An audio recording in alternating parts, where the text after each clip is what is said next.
جو عثمان صاحب آپ درست کہہ رہے ہیں، پنجاب اسمبلی سیکریٹریٹ نے آج باقاعدہ اس بارے میں بیان بھی جاری کر دیا ہے کہ نہ تو سردار دوست محمد مزاری نے جو رات آرڈر جاری کیا وہ ہمیں موصول ہوا، نہ ہی اس کا کوئی گزٹ نوٹیفیکیشن جاری ہوا. پنجاب اسمبلی کا اجلاس بغیر گزٹ نوٹیفیکیشن کے نہیں ہو سکتا. تو چونکہ ان کو پنجاب اسمبلی سیکریٹریٹ کو یہ ان کا آرڈر، اور وہ آرڈر جو تھا وہ ایک سفید کاغذ پہ تھا، اس کا باقاعدہ ایک اسمبلی گزٹ نوٹیفیکیشن جاری ہوتا ہے جس کے بعد وہ اجلاس ہوتا ہے. اور آج تک جتنے بھی اسمبلی کے اجلاس ہوئے ہیں وہ گزٹ نوٹیفیکیشن کے ہی ذریعے ہوئے ہیں. یہ آپ سمجھ لیں ایک سیاسی پوائنٹ سکورنگ ہے. یا صاحب آج سارا دن جو اپوزیشن ہے اس نے اپنی توپوں کا رخ چودھری پرویز لائی کی طرف رکھا کہ اسپیکر کا جو اس معاملے میں تمام تر کردار ہے وہ مثبت نہیں ہے، اور معاملات اس حد تک اگر پہنچے ہیں تو اسپیکر چودھری پرویز لائی کی وجہ سے پہنچے ہیں. آپ کی بھی آج اسپیکر صاحب سے بات ہوئی، ان کا کیا کہنا ہے اس سارے جو معاملات چل رہے ہیں اور جو گیم یہاں تک پہنچی ہے، ان کا کیا اس بارے میں موقف ہے؟ آپ کی کیا بات ہوئی ان سے؟ جی بالکل، اسپیکر پنجاب اسمبلی چودھری پرویز لائی اس معاملے میں بڑے یکسو ہیں کہ جو پی ٹی آئی کے منحرف اراکین ہیں ان کو پی ٹی آئی کے امیدوار کو ووٹ دینا چاہیے. جیسے کہ کل عمران خان نے ایک تحریری آرڈر جاری کیا تھا کہ پی ٹی آئی کے تمام امیدوار 16 اپریل کو ووٹ ڈالنے کے لیے چودھری پرویز لائی کو نہ صرف وہاں پہ پہنچے بلکہ ووٹ بھی ان کو دیں گے. جو غیر حاضر ہوگا، جو ووٹ دے گا، وہ پارٹی پالیسی کی خلاف ورزی کرے گا. ان کا موقف یہ ہے کہ ہم تو ان کے اسی نعرے کو دہرا رہے ہیں کہ ووٹ کو عزت دو، تو ووٹ تو ہمارا بھی ہے. پی ٹی آئی کے منحرف اراکین کو ساتھ لے کر یہ اگر حکومت کا تختہ الٹنا چاہتے ہیں تو وہ تو نہیں ہونے دیں گے. دوسری جانب اپوزیشن کہتی ہے کہ ان اراکین اسمبلی جن کو چودھری پرویز لائی اور عمران خان منحرف کہہ رہے ہیں، اور عمران خان کہہ رہے ہیں کہ یہ کروڑوں روپے لے کر انہوں نے اپنی وفاداریاں بیچ دی ہیں، ان کا کہنا ہے کہ ان کا ضمیر جاگ چکا ہے. یہ عمران خان اور سردار عثمان بزدار کے طرز حکومت کے خلاف احتجاجاً یہ ہمارے ساتھ آ کر شامل ہوئے ہیں، اور سردار دوست محمد مزاری کا بھی ضمیر جاگ چکا ہے. اور یہی وجہ ہے کہ انہوں نے اجلاس طلب کیا 6 اپریل کا. جب ان سے سوال کیا گیا اپوزیشن سے کہ پھر کل جو سردار دوست محمد مزاری نے 16 اپریل کا نوٹیفیکیشن جاری کیا، تو انہوں نے کہا جی وہ ان کو دباؤ میں لا کر دباؤ ڈال کر 16 تک ضمیر جاگ جائیں. بہت شکریہ یا صاحب، آپ نے بڑی تفصیل سے بتایا ساری صورتحال. اور یہ سب یہ تو گنمائشی ہے، اسی طرح جیسے اگر واقعی سیریس ہیں سب سے بڑی بات ہو کیا رہا ہے، تماشا نہیں لگا ہوا؟ یہ تماشا چلے گا 15-16 تاریخ تک چلے گا لگتا ہے. کیونکہ آج ڈسکس کرتے ہیں سپریم کورٹ میں جو بحث ہوئی بڑی عجیب و غریب سی ہوئی. اس کی بنیادی وجہ یہ ہے یہ آئین ہے، اور اس آئین کو نیک نیتی سے نہیں بنائے گا. یہی میں پہلے دن سے روتا ہوں. اب دیکھیں نا، اس میں ایک شک میں پڑھ رہا تھا کہ اب الیکٹ ہو بھی جائے، ٹھیک ہے، تو اس میں یہ the member elected under clause 4 shall be called upon by the governor to assume the office of the chief minister. ٹھیک ہے، یہ پریزیڈنٹ نہیں ہے، وہ خود بخود اٹھاتا ہے. یہ called upon ہے. And he shall before entering upon the office make before the governor oath in the form of the. اب گورنر چھٹی پہ چل جائے 15 دن کیا کریں گے آپ؟ ٹھیک ہے، یا گورنر بھی اپنا، یا آپ نہیں، آپ صبح ایک گورنر بدلے اور اگلے دن نوٹیفائی کریں، دوسرا کریں، پھر بدلیں آپ 15 بندوں کو. تو اس کے ساتھ کھلواڑ ہو سکتا ہے. اس طرح کا یہ آئین بنایا گیا ہے. اب یہ دیکھیں نا، اب صبح انہوں نے جمع کرائی ہے اس کی تحریک ڈپٹی اسپیکر، وہ انفرکچس ہو گئے. انہوں نے پھر پرویز لائی کے بارے میں کرائی. اب سب سے پہلا کام یہ ہے کہ house can not function without a speaker. جو بھی بندہ بیٹھے گا وہ ایک ویلڈ اسپیکر کی اتھینٹیکیشن سے بیٹھے گا. تو سب سے پہلے تو آپ ویلڈ اسپیکر کوسچن ہوگا، تو سب سے پہلے تو آپ ویلڈ اسپیکر بدلیں گے نا. دیکھیں اس وقت تک پرائم منسٹر نہیں بنتا جب تک اسپیکر نہیں آ کے بیٹھتا ہے. جب چیف منسٹر اسپیکر، تو ان کو کرنا چاہیے تھا کہ یہ پیچھے چھوڑ دیتے، کہتے چھوڑیں، سب سے پہلے پرویز لائی کے خلاف آپ نے جمع کرا دیا، اجلاس کال کرو. صحیح. لیکن وہ تو وہی ہے، 7 دن کا 15 دن تک، 7 سے 15 دن تک نوٹس، 15 سے پھر 7 دن کا وہ بحث، پھر اس کے بعد خط لہرایا جائے کہ یہ امریکہ سے ابھی کسی اور جگہ سے خط آ جائے. تو اس کا مطلب یہ ہے کہ بات بڑی صحیح ہے جو آج سپریم کورٹ میں ڈسکس ہوئی ہے کہ یہ تمہیں نے درد دیا تھا، تمہیں دوا دو گے، کوئی اور رستہ نہیں. دیکھیں اگر آپ سمجھتے ہیں کہ پاکستان اب میڈلنگ نہیں، اب 3 سال عثمان صاحب کان تھک گئے تھے سنتے کہ ادارے جو ہیں وہ یہ کرتے ہیں، سلیکٹڈ ہے، ٹیلی فون کال آتے، اب ٹیلی فون کال الٹ ہو گئے. آج مولانا فضل الرحمان جیسا بندہ فون بات کر رہا ہے کہ آپ آئیں بیچ میں. اس کا مطلب یہ ہے کہ آپ نے اس پہ محنت نہیں کی، آپ اس پہ بیٹھنا نہیں چاہتے. آپ سوچیں کہ جس وقت 1956 کا آئین لکھا جا رہا تھا، کنسنسس بلٹ اپ ہو گیا تھا، لوگوں نے بنا لیا. چودھری محمد علی نے سب کو اکٹھا کر کے، بھٹو جیسا بندہ جس کے بارے میں ولی خان کہتا تھا عجیب و غریب آدمی ہے، کہ ہم جب مل رہے ہوتے ہیں تو ہمارے گھٹنے کو ہاتھ نکلتا ہے، باہر نکلتا ہے، او ولی خان میں تمہیں دیکھ لوں گا. مطلب اس طرح کا آدمی جو تھا وہ داڑھی کو ہاتھ لگا، گھٹنوں کو ہاتھ لگا، اس نے کہا بیٹھ جاؤ. اس کو ایک جنون تھا کہ میں ایک کنسنسس ڈاکومنٹ لے کے آؤں. حالانکہ صورتحال یہ ہے کہ آج میں پڑھ رہا تھا اس کے اوپر، نہیں اگر 1973 کے آئین کو اصل صورت میں دیکھتے ہیں اور اس کے بعد جو اس وقت آئین ہے جو حلیہ پہلی سے لے کے آخر تک سوائے ایک امینڈمنٹ کے قادیانیوں کو نکال کے، کیونکہ تھرڈ امینڈمنٹ جو بھٹو نے کی تھی نا وہ یہ تھی جس کے تحت اس نے بلوچستان اسمبلی ختم کی تھی. اس نے پھر اپنا ہی بنائے ہوئے قانون کو دیکھیں نا، ہمارے اندر ایک فیوڈل چھپا ہوا ہے، اسی کے اندر کوئی ایک سرمایہ دار چھپا ہوا ہے. وہ کہتا ہے یار میں نے یہ بنا تو لیا، یہ تو میں ہی اپنے میں نے پاؤں پہ کلہاڑی مار دی. تو بھٹو نے پہلی امینڈمنٹ کی تھی وہ والی بلوچستان نہیں ہائی کورٹ کے ججوں میں کل جو بتا رہا تھا. دوسری امینڈمنٹ اس نے ایک اور کی تھی، اور تیسری کی تھی اس کی بلوچستان کے بارے میں جس میں اس نے گورنمنٹ ختم کر دی تھی. تو اصل مسئلہ بنیادی طور پہ یہ ہے کہ نیت کا ایشو ہے، نیت نے یہاں تک پہنچایا ہے. یا بریک لیتے ہیں، بریک کے بعد آئیں گے اور پھر احوال سنیں گے سپریم کورٹ میں آج جو سماعت ہوئی اس کا.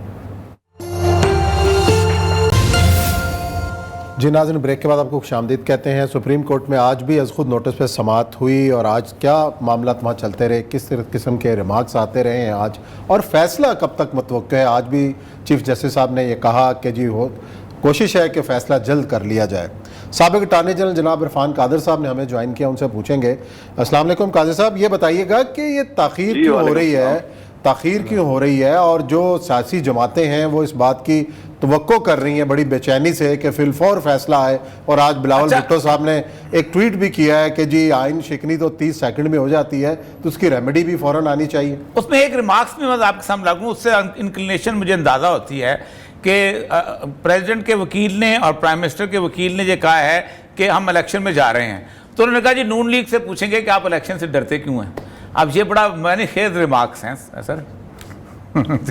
جی تو ذرا پہلے میں عثمان صاحب کا سوال جو ہے پھر سے سن لوں، بیکاز عثمان صاحب نے سوال کیا اور میں جواب دینے والا تھا تو اوریا صاحب نے یہ جج صاحب کا ریمارک بھی مینشن کر دیا. نہیں میں یہ کہہ رہا ہوں کہ چیف صاحب جو ہے نا روزانہ ایک بات کہتے ہیں کہ ہو سکتا ہے کہ ہم آج فیصلہ کر دیں، پھر اگلے دن آج انہوں نے سوری بھی کی کہ تاخیر ہو رہی ہے.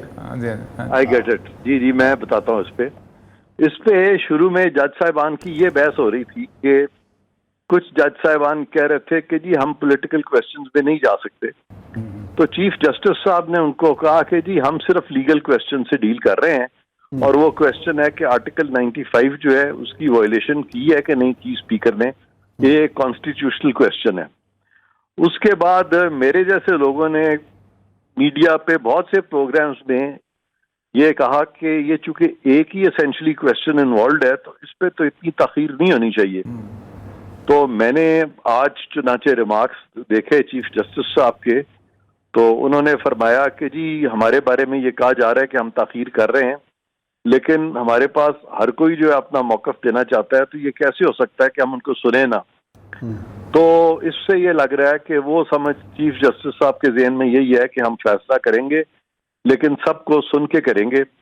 اس کے باوجود میں سمجھتا ہوں کہ چونکہ پروسیڈنگز جو ہے وہ چیف جسٹس صاحب ریگولیٹ کر رہے ہیں، تو کویسچن اس میں اسینشلی ایک ہی ہے جو میں نے آپ سے ذکر کیا. تو ان کو ایٹ لیسٹ اگر وکلا بہت زیادہ لمبی بحث کرتے ہیں اور جو کہ اتنی ریلیونٹ نہیں ہے، تو کورٹ ان کو بالکل کہہ سکتی ہے کہ جی آپ جو ریلیونٹ کویسچنز ہیں ان پہ رہیں، آپ بہت لمبی جو اپنی افلاطونیت ہے وہ ذرا ہمیں مت بتائیں، آپ پیورلی اس لیگل کویسچن پہ ایڈریس کریں. تو پھر کافی ٹائم بچ سکتا ہے عدالت کا، کیونکہ یہ بھی تو کہا جاتا ہے نا جی justice delayed is justice denied.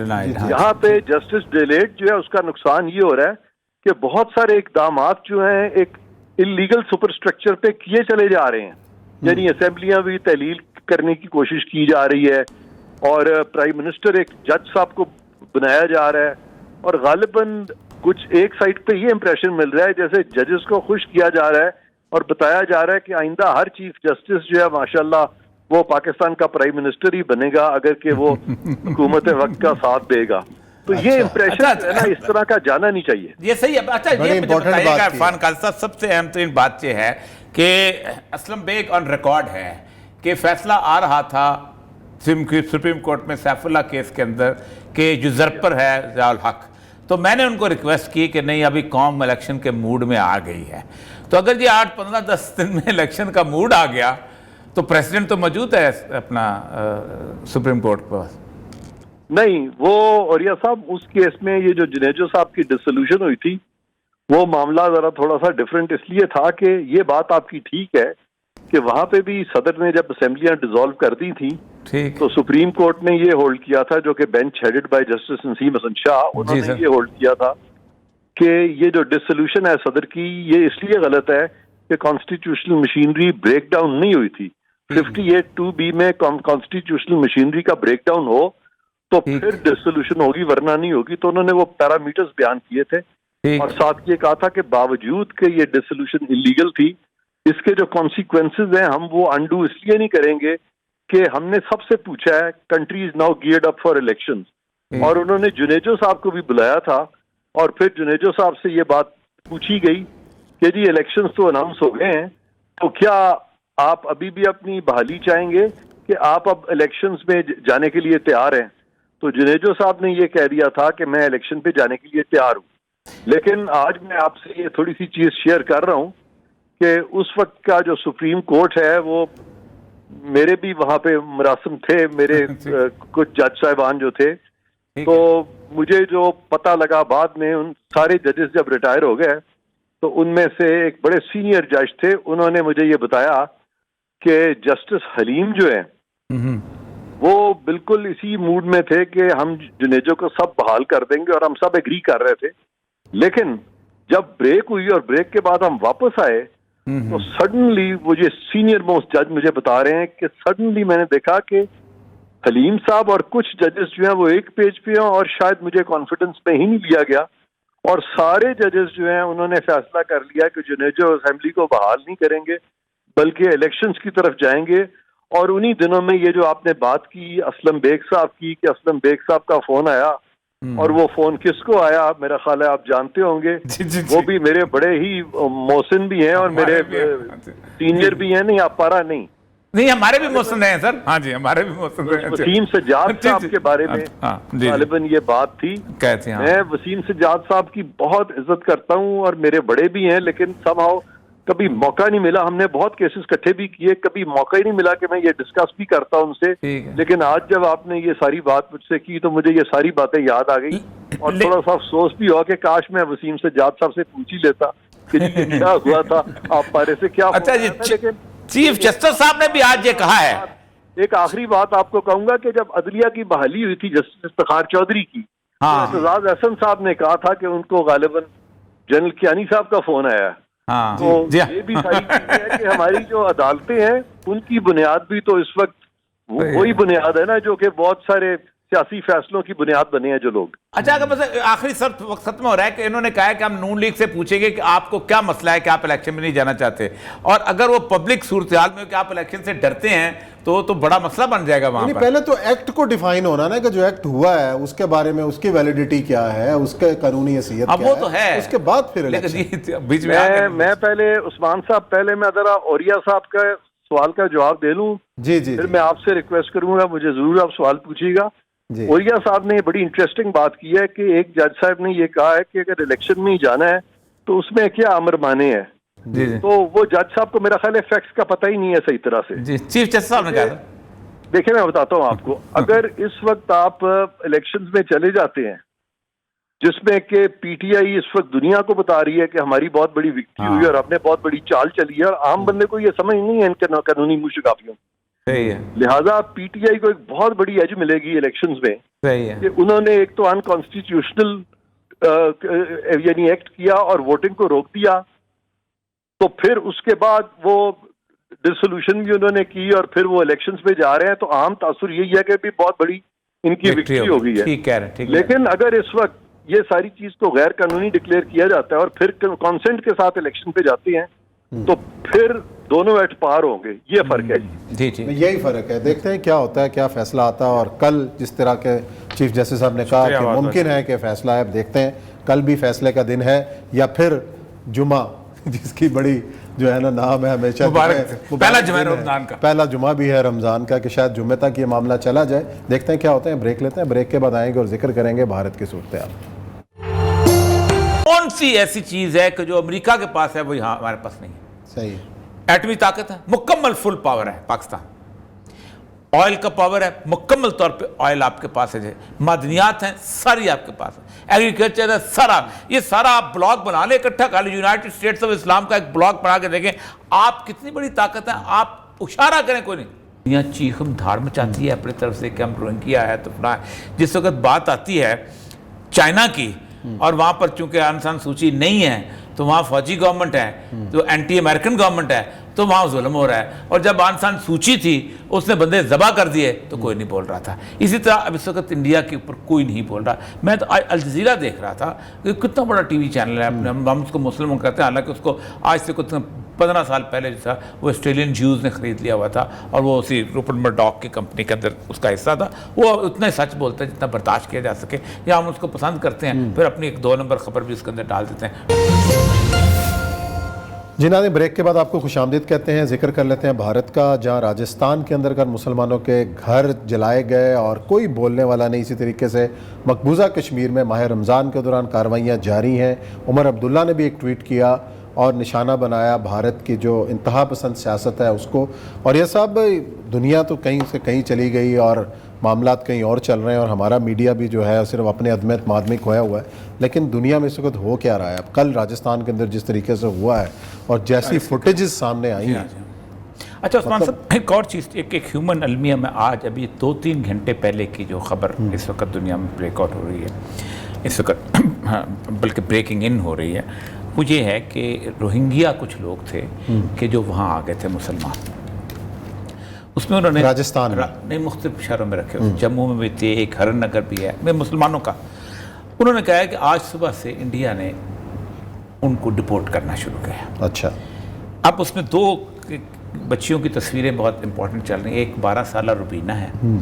1 سال پہلے اس کی ماں جو تھی وہ اٹھا کے لے گئے تھے کیمپ میں سے. اچھا. اور وہ کہتے ہیں ریفیوجی ویریفیکیشن کیمپ. ہم جہاں پر ڈسکس بھی کیا تھا کہ رکھیں گے ان کو شناختی کارڈ کے تمہارے خاندان کب سے آیا تھا یہ، تو اس میں سے لے گئے تھے. تو سال کے بعد اس کو پولیس والوں نے آ کے بتایا کہ ہم نے تمہاری ماں کو برما میں واپس بھیج دیا، میانمار میں. دوسری جو ہے وہ 9 سالہ نور ہے. اور یہ جو ہرن نگر اور ایک اور جموں کے قریب کیمپ ہے، اس کا کم 20-25 کیمپس ہیں. جو سری نگر کا ہرن نگر کا جو انچارج ہے اس کا نام ہے پریم کمار موتی. اچھا. اس کے بعد 235 ہیں. اور اس نے کہا کہ مجھے ٹاسک ملا ہے کہ شام تک میں نے ان کو واپس کر دینا ہے. اور ان میں سے میجورٹی جو ہے یا عورتیں ہیں یا بچے ہیں. ان ٹوٹل ہیومینیٹیرین کرائسس کہ وہ ان کو وہاں بھیجیں گے جہاں پر آلریڈی لوگ ان کو ذبح کرنے کو تیار کھڑے ہیں اور وہ وہاں پر کرتے ہیں. ایک تو یہ بہت بڑا امپورٹنٹ صورتحال ہے اور دنیا چیخم دھاڑ مچاتی ہے اپنی طرف سے کہ ہم روہنگیا ہے تو فلاں.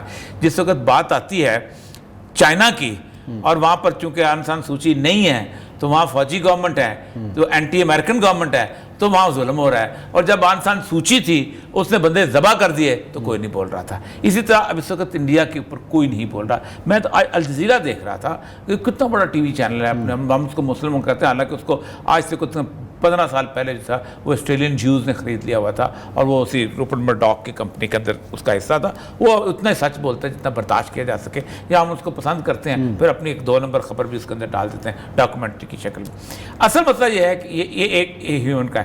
پھر دوسری بات یہ ہے کہ انڈیا کے اندر جو آسام ہے، وہ ریاستیں جہاں پر مسلمانوں کی اکثریت کس جگہ ہے، بنگال ہے، یہ وہ انہوں نے 2-3 دن سے یہ کہا ہے کہ اگر تم نوراتری میں اگر تم کہتے ہو کہ یہ چیز بند ہو تو مسلمان علاقوں میں ہم پھر ہندوؤں کو کھانے پینے نہیں دیں گے. صحیح. تو پھر لیکن مسئلہ سارا عثمان صاحب یہ ہے کہ اس سارے ایشو کے اندر 57 اسلامی ملک ہیں، نہ وہ بول رہے ہیں، کوئی پرواہ نہیں. میں ابھی 1 ہفتہ پہلے دبئی گیا ہوا تھا.